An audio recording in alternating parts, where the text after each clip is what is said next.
Our next guest was a journalist in St. Louis when she decided one night to go to a comedy club and try an open mic. Now she's been making us laugh for 35 years as one of the most beloved comics on the planet. Take a look. We can afford 4 purses. My mom points in the class and looks at this super beautiful French woman. She goes, "I would like to buy." I'm like, oh my God. You did not just say that like that. And she goes, "Shut up, Kathleen, shut up, you're cynical. I would like to buy one papillon." I love it. Please welcome to the show, Kathleen Madigan. Hey, everybody. Hello. All right, I have a question for you. We are now in a new era where we've been talking about this. People are throwing things at performers on stage. Do you have a game plan? I can't believe I have to ask this. If someone hits you in the face with their phone. What would I do? Yeah. Well, I would run away.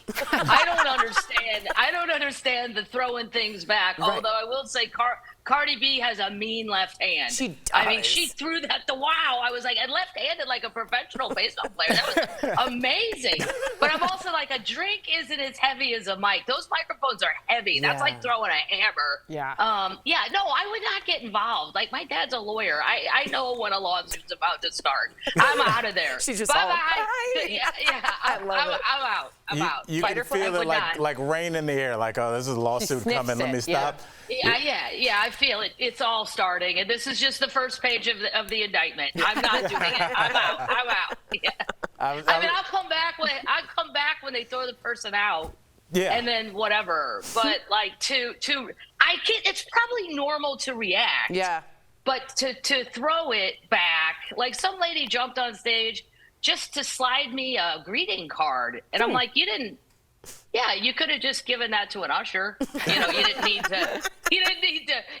to go through all that. And she was not really in shape, so only half of her body got on stage, and the other half was kind of it was a hashtag fail. Yeah. But I mean, that was a nice fan. They were just trying to give me a greeting card, like this whole thing of throwing drinks and that guy who threw his phone. What is the matter with you? That's worth $1,000. You just threw your personal effects that you're not getting back, on top of the fact you're going to jail. I mean, how much beer do you have to drink for that to sound like a good idea? I'm in shock that we're even discussing this. I was looking at the clip we showed of you, and you that looked like you were taping your This Is Not Happening on Comedy Central.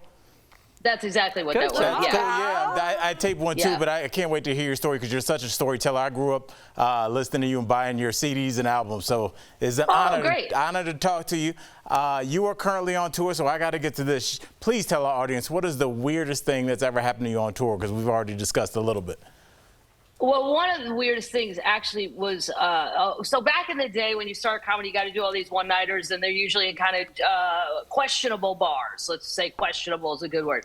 And it was somewhere in the middle of Kansas, and the guy had chicken wire all around the stage, what would be a stage, I suppose. And I said, "What's up with the chicken wire?" Because it was me and another comedian. He goes, "Well, last week, a comedian took a beer bottle to the head, and I can't afford that kind of trouble." So I said, "Okay, well, I got to make my $75." But then no one came, like no people, 0 people except, and he goes, "Then you're going to do your act for me." I was like, "Okay." So I stood behind chicken wire and told jokes to one bar owner, and I got my $75 and left. But I'm like, that's the strangest. Like, and back then, people weren't throwing things. Not that I knew of. I mean, I hadn't heard anything. And this guy really put up the chicken wire like I was actually a hen out, like a chicken. I mean, it was secure. It was secure. It was very secure. But I still thought a beer bottle can go over that. That's a good point. I don't think he didn't think it through very well. I think he just saw Roadhouse once, and he was like, this helps. I had totally. a very similar gig. I was doing a college gig, and they're contractual, and they booked it in the cafeteria. Like 10 minutes after lunch was over, so everyone was at class, and we still had to do the show, and like the MC would bring us up. There was no one in there except for the people cleaning, and I was like, we sped through our jokes when we got off. The guy was like, "Oh, you guys are supposed to do an hour and a half." And like was sticking to the time for no one. But these gigs are very strange, so I can't wait to talk to you further about it. But yes, it's a pleasure to talk to you. Well, that's also why I quit the college gigs, because I felt like I was in the cafeteria. Not only did I feel like I was not doing well, I was actively bothering people. Yes. And I'm like, I can't. These kids are trying to study, and I'm like, hey, have you seen this movie on Dateline? Like, I mean, no. They don't tell people the show is starting. They're just like, you go, where's the show? And they go, it's in the cafeteria. The mic is on the floor. And they're like, pick it up and start telling jokes. And you're like, that's not how a show starts. That's not anything.